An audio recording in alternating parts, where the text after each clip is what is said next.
निगरान वज़ीर-ए-आज़म अनवर उल हक काकड़ कहते हैं कि पीटीआई पर पाबंदी निगरान हुकूमत का मैंडेट नहीं। चेयरमैन पीटीआई के वफादार उम्मीदवार इलेक्शन में हिस्सा लेंगे। इंतखाबात करवाना इलेक्शन कमीशन का काम है, हम उनकी मुआवनत करेंगे। हम भी वोट डालने के लिए बेकरार हैं, चाहते हैं कि मुस्तकिल हुकूमत आए। लाहौर में निगरान वज़ीर-ए-आज़म से गवर्नर और वज़ीर आला पंजाब ने मुलाकात की। इंतखाबात और अमन अमान की सूरत हाल पर गुफ्तगू की गई। गैर कानूनी बाशिंदों की वापसी पर भी तबादला ख्याल किया गया। अनवर उल हक काकड़ ने कहा कि किसी के अमलाक पर कब्जा करना या हथियाना हमारा मकसद नहीं। कोई मुल्क बगैर दस्तावेज किसी को रहने की इजाज़त नहीं देता। निगरान वज़ीर आज़म और वज़ीर आला पंजाब ने मज़ार अक़बाल पर हाजिरी भी दी। कैप्टन रिटायर खुर्रम आगा को निगरान वज़ीर आज़म का प्रिंसिपल सेक्रेटरी तैनात कर दिया गया। खुर्रम आगा पाकिस्तान एडमिनिस्ट्रेशन सर्विस में 22वें ग्रेड के अफसर रहे हैं। खुर्रम आगा वजारत मवासलात डिवीज़न में खिदमात सर अंजाम दे रहे थे।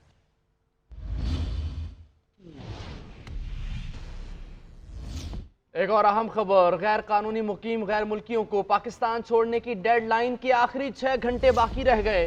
डेडलाइन में कोई तोसी नहीं होगी, कल से कार्रवाइयों का आगाज हो जाएगा। आईजी पंजाब की जेर सदारत इजलास में गैर मुल्कियों के इनखला के प्लान को हतमी शक्ल दे दी गई है। सिंध काबीना में गैर कानूनी तारिकीन वतन की मुल्क बदरी का प्लान आज पेश होगा। अब तक 1,04,481 अफगान बाशिंदे वतन वापस जा चुके हैं। गैर कानूनी तारकीन वतन का पाकिस्तान छोड़ने का आखिरी रोज, हुकूमती डेडलाइन आज रात 12 बजे खत्म हो जाएगी। हुकूमत का गैर कानूनी मुकीम अफराद की मरहलावार वापसी यकीनी बनाने का फैसला।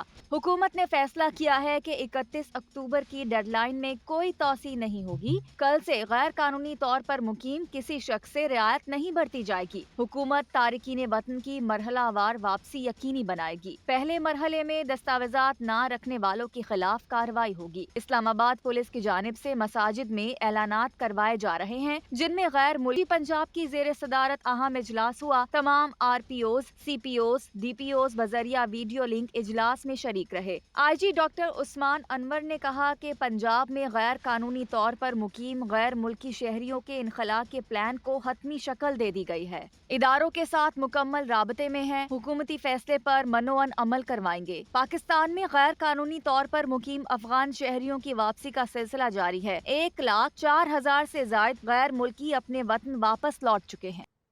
गैर कानूनी गैर मुल्कियों की बाइज्जत वतन वापसी के लिए इंतजामात मुकम्मल कर लिए गए। गैर कानूनी मुकीम अफराद की वतन वापसी के लिए मुल्क भर में 40 होल्डिंग एरिया पॉइंट्स बनाए गए हैं। खैबर पख्तूनख्वा और बलूचिस्तान में 4 क्रॉसिंग पॉइंट्स भी मुख्तस कर दिए गए।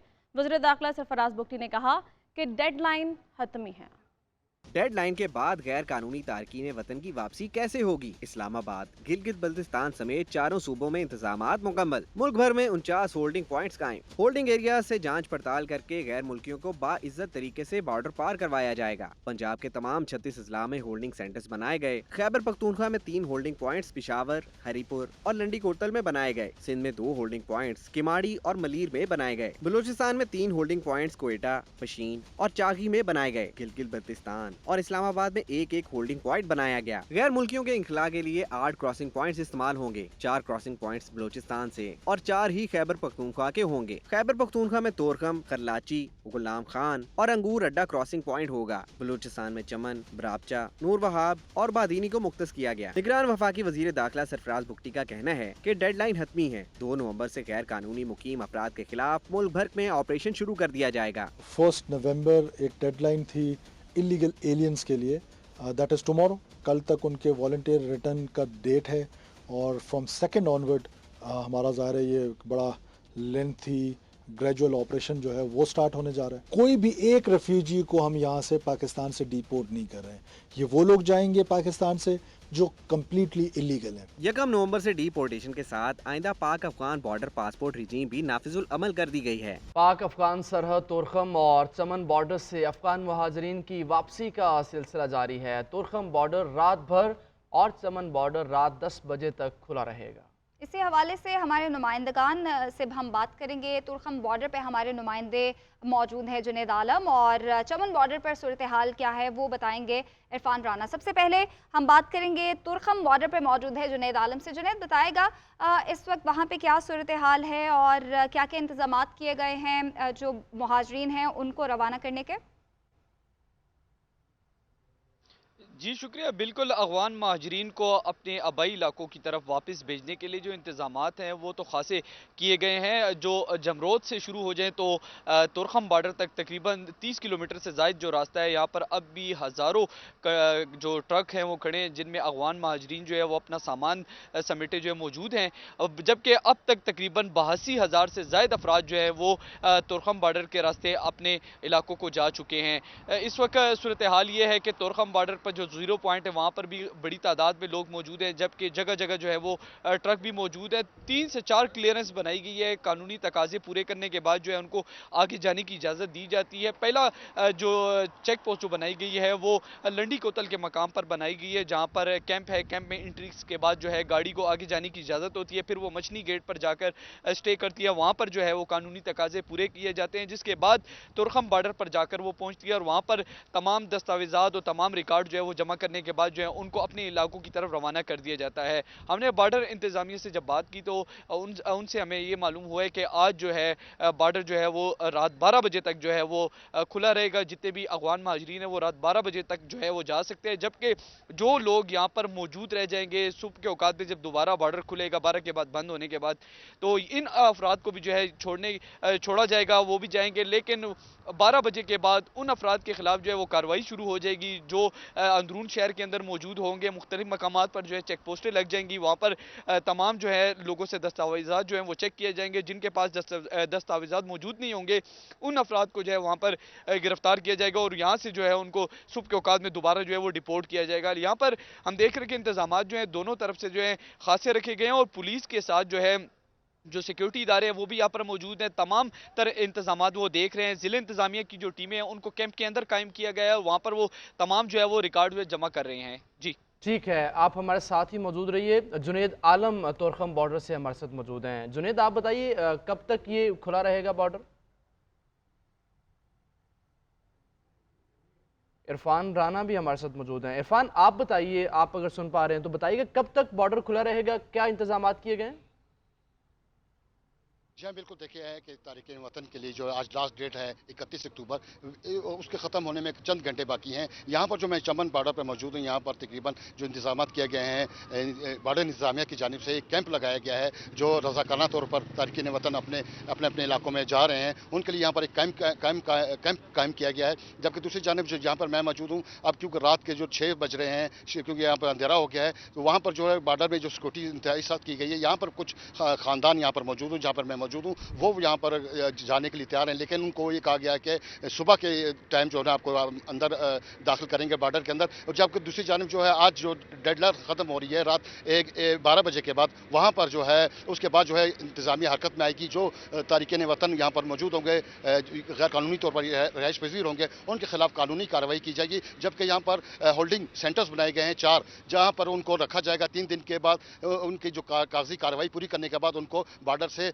वापस उनको अपने अपने इलाकों में भेजा जाएगा। हमारे नुमाइंदे दिलबर यहाँ चमन में 20 रोज से इसकी कवरेज कर रहे हैं। इस हवाले से उनसे हम बात करेंगे कि उन्होंने यहाँ पर क्या देखा। जी दिलबर, बताइए क्या से आपने देखा, यहाँ कैसे कवरेज किया? बिल्कुल, यहाँ पे जो हुकूमत की डेडलाइन है वो चंद ही घंटे रह गए, जबकि इसके ज़्यादा रश लग गई है। वहाँ पे जो कैंप लगाए गए हैं वहाँ पे जो अफगान माजरीन है वो ज़्यादा होने की वजह से वो पुल हो गए। जो ज़्यादातर जो फैमिलीज़ है वो यहाँ पे खुले आसमान तले यहाँ पे बैठे हुए और इंतज़ार करें, क्योंकि बॉर्डर 6 बजे को बंद होते हैं। तो यहाँ पे जो कैंप में जो मौजूद अफगान माजरीन उसको मुकम्मल डेटा लेकर फिर अफगानिस्तान भेज रहे। इसके अलावा यहाँ पे जो सरकारी हकाम के मुताबिक तकरीबन 35,000 से ज्यादा अपराध है वो अफगानिस्तान जा चुके हैं। जी हाँ, बिल्कुल। देखिए 35,000 जो है यहाँ से जो है जा चुके हैं, लेकिन यहाँ मैं आपको बता तारिकीन वतन जा चुके हैं। चमन बॉर्डर पर इरफान राना हमारे साथ मौजूद थे। तुरखम से जुनेद आलम हमें अपडेट कर रहे थे। आप दोनों का शुक्रिया। आगे बढ़ेंगे। सुप्रीम कोर्ट बार इलेक्शन में आसमा जहांगीर ग्रुप के शहजाद शौकत लाहौर से कामयाब हो गए। आसमा जहांगीर ग्रुप के शहजाद शौकत ने 613 वोट हासिल किए। इसी हवाले से बात करेंगे इबादुल हक से, बात बताएगा।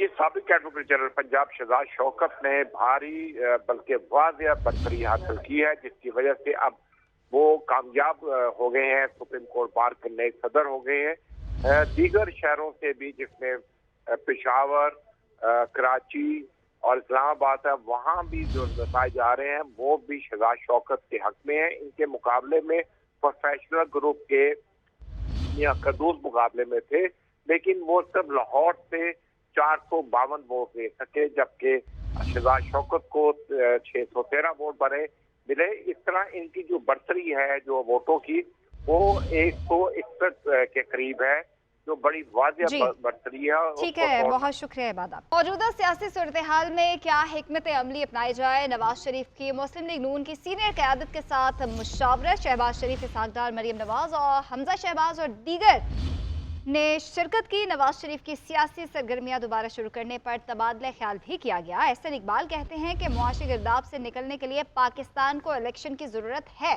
इलेक्शन कमीशन आम इंतखाबात की तारीख का ऐलान करेगा और नवाज शरीफ अगले वज़ीर आज़म होंगे। साजिश करने वाले किरदार रुखसत हो गए, नवाज शरीफ वापस आ गए। तमाम सियासी जमातों को एक दूसरे के साथ मिलकर चलना होगा। एक सियासी जमात ने पाकिस्तान के खिलाफ मुहिम चलाई, तहरीक इंसाफ मकाफात अमल का शिकार हुई।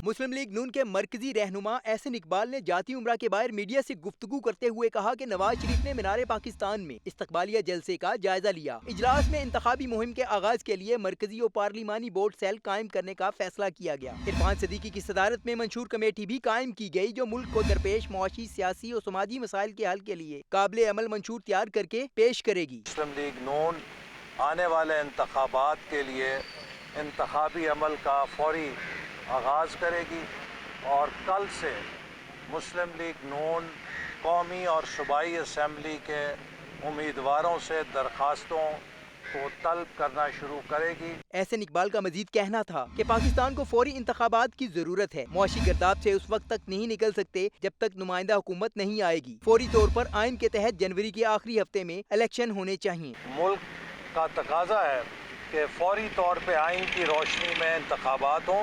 इलेक्शन कमीशन ने जनवरी के आखिरी हफ्ते में उनका ऐलान कर रखा है और हम समझते हैं कि इंशाल्लाह जनवरी के आखिरी हफ्ते में इंतखाबात होंगे। इजलास में यह भी फैसला किया गया कि मुस्लिम लीग नून इसराइली मजालिम के खिलाफ और फलस्तीनियों से इजहार यकजहती के लिए 4 नवंबर को शरीफ मेडिकल सिटी में खुसूसी जनरल कौंसिल इजलास मुनक्किद करेगी।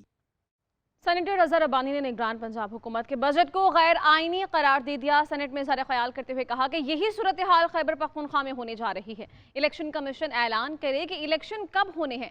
अगर इलेक्शन जनवरी या फरवरी में नहीं हुए तो एक और आइनी खिलाफ वर्जी हो जाएगी। निफ सेनेट की मुद्दत मार्च में ख़त्म हो जाएगी। चेयरमैन और डिप्टी चेयरमैन सेनेट समेत निस अरकान सेनेट रिटायर हो जाएंगे।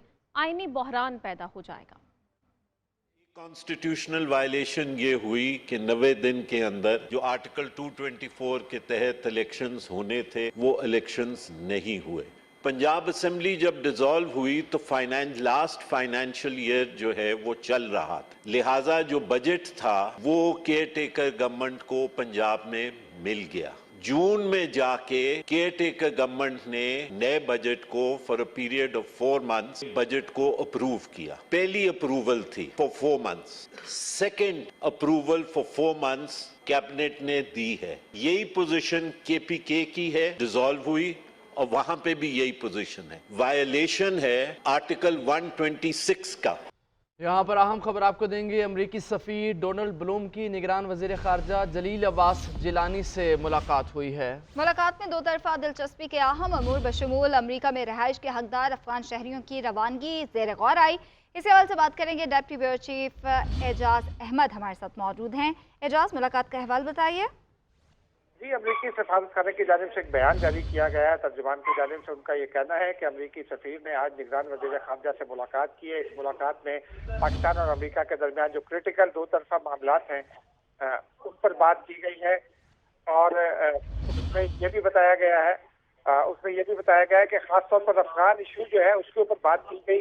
जो लोगों को अमरीका में रिपैट्रिएट करना है उनके हवाले से बात की गई। जी ठीक है, बहुत शुक्रिया आपका। सरबराह JUIF मौलाना फजल रहमान से चीनी सफ़ीर जियांग जेडोंग की वफ़द समेत मुलाकात हुई है। मुलाकात में मौलाना फजल रहमान का कहना था कि खैबर पख्तूनख्वा और बलूचिस्तान में तरक्की के लिए सनती और इकनॉमिक जोन बनाना चाहते हैं। चीन के सफ़ीर की जानिब से मौलाना फजल रहमान को दौरा चीन की दावत दी गई। एक और अहम खबर, सुप्रीम कोर्ट ने नैब तरामीम केस का फैसला मुअत्तल करने की इस्तदा को मुस्तरद कर दिया है। आइंदा समाअत तक एहतसाब अदालतों को हतमी फैसला सुनाने से रोक दिया गया। अदालत का अदालती हुक्म और अपीलों की नकूल चेयरमैन तहरीक इंसाफ को जेल में फराहम करने का हुक्म दिया गया। हुक्मनामे में कहा गया है कि प्रैक्टिस एंड प्रोसीजर केस का तफसीली फैसला अभी नहीं आया। तफसीली फैसला आने के बाद नैब तरामीम इंट्रा कोर्ट अपील दोबारा मुकर्रर की जाए। मुलजिम ट्रायल कोर्ट से जमानत लेने का भी हकदार होगा। चेयरमैन PTI, अटॉर्नी जनरल और तमाम एडवोकेट जनरल को भी नोटिस जारी कर दिए गए। ओगरा ने LPG की कीमत में कमी का ऐलान कर दिया है। LPG की कीमत में 10 रुपये फी किलोग्राम कमी की गई है। LPG की नई कीमत 251 रुपये 9 पैसे फ़ी किलोग्राम मुकर्रर की गई। ब्यूरो चीफ इस्लामाबाद मियां शाहिद से बात करेंगे। मियां साहब बताइएगा इस इजाफे की वजूहात क्या बताई जा रही, कमी की वजूहत? इरफान ओगरा ने नवंबर के लिए LPG की कीमतों का तयन कर दिया है। ओगरा कहती है कि इंटरनेशनल लेवल पर LPG की कीमतें कम हुई हैं और अभी जो है वो 10 रुपये फी किलोग्राम LPG की कीमतें जो है वो कम कर दी गई हैं। नोटिफिकेशन जारी कर दिया गया है। जो घरेलू सिलेंडर 11.8 किलोग्राम का है 117 रुपये सस्ता हो गया है। अब नई कीमत जो है वो 251 रुपये फी किलोग्राम मुकर्रर की गई है और घरेलू सिलेंडर की नई कीमत 2,962 रुपये मुकर्रर की गई है। अब घरेलू सिलेंडर जो है वो इस कीमत पर बिकेगा। जी बहुत शुक्रिया मियां साहब।